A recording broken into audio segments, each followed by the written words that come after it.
अनटारगेटेड subsidies जब हम चलाते हैं तो उनमें ज़्यादातर फ़ायदा उन लोगों को होता है जो ज़्यादा कंज़्यूम करते हैं। जिनकी कंज़म्पशन कम है उनका फ़ायदा उन ऐसी सब्सिडीज़ का फ़ायदा उन लोगों को कम होता है और हमने कोविड के टाइम पे देखा जिस तरह हुकूमत ने जो है वो जो बड़े हमारे सनती घराने थे उनको सपोर्ट करने के लिए सब्सिडीज़ का ऐलान किया था।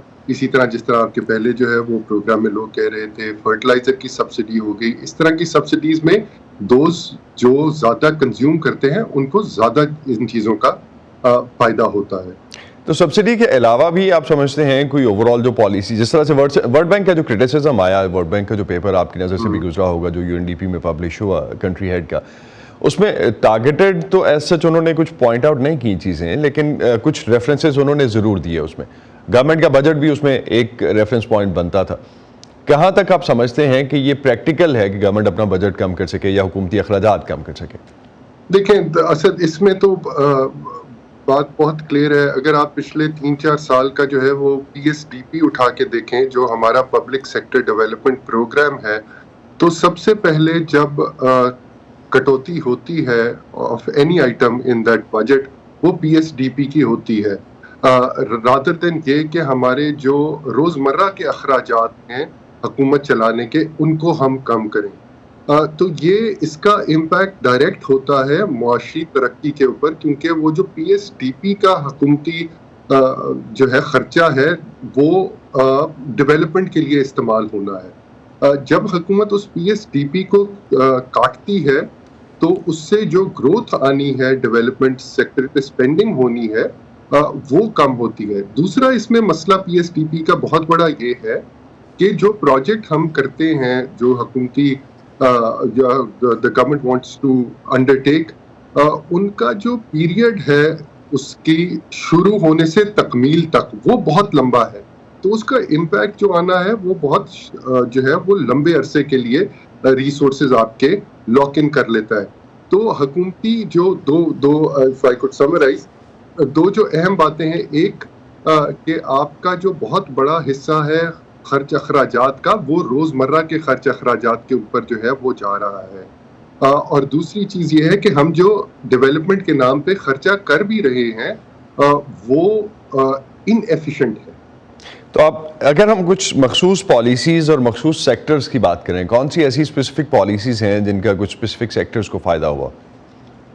देखें इसमें तो टैक्सेशन में अगर हम देख लें तो जिस तरह एग्रीकल्चर के ऊपर हम बात करें, एग्रीकल्चर इज कम्प्लीटली अनटैक्स्ड, उसके ऊपर कोई जो है वो टैक्स डायरेक्ट नहीं लगता है।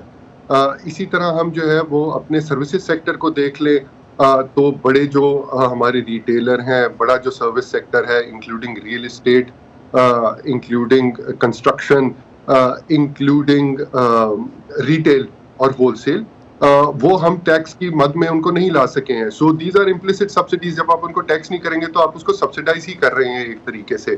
तो ये तो 4-5 बहुत बड़े ऐसे एरियाज हैं जहां पे हम देखते आए हैं कि सब्सिडीज इंट्रोड्यूस हुई है। इसी तरह अगर मैं कंस्ट्रक्शन की आपको गुजारिश करूं तो कंस्ट्रक्शन में चाहे वो PMLN की हुकूमत हो चाहे वो PTI की हुकूमत हो, इन सारी हुकूमतों ने एमनेस्टी का जो है वो एमनेस्टी करार दी, एमनेस्टी स्कीम्स अनाउंस की, जी इंट्रोड्यूस की, और उसके अंदर बहुत सारा पैसा बगैर कुछ दिए हुए सरकारी खजाने में उसको हमने सफेद होने की इजाजत दी। तो इस तरह की subsidies, they not subsidies explicitly, but these are signals जो आप देते हैं लोगों को कि अच्छा यार अगर आपके पास कोई काला धन है भी सही तो आप उसको बगैर कोई जो है वो किसी भी परेशानी के सफेद कर सकते हैं।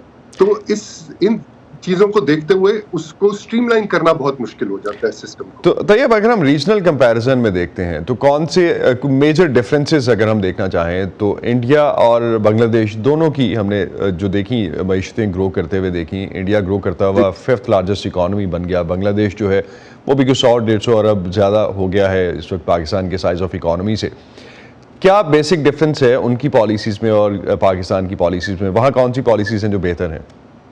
देखिए असद साहब, इसमें तो बांग्लादेश की, लेट्स स्टार्ट विद बांग्लादेश, क्योंकि उनसे ज़रा कंपैरिजन ज़्यादा आसान है। हमारा इंडिया बहुत बड़ा मुल्क है, تو اس کے اوپر بعد میں آتے ہیں. بنگلہ دیش نے دیکھیں اپنا بڑا پچھلے 20-30 سالوں میں اس نے اپنی مینوفیکچرنگ کے اوپر بہت فوکس کیا ہے.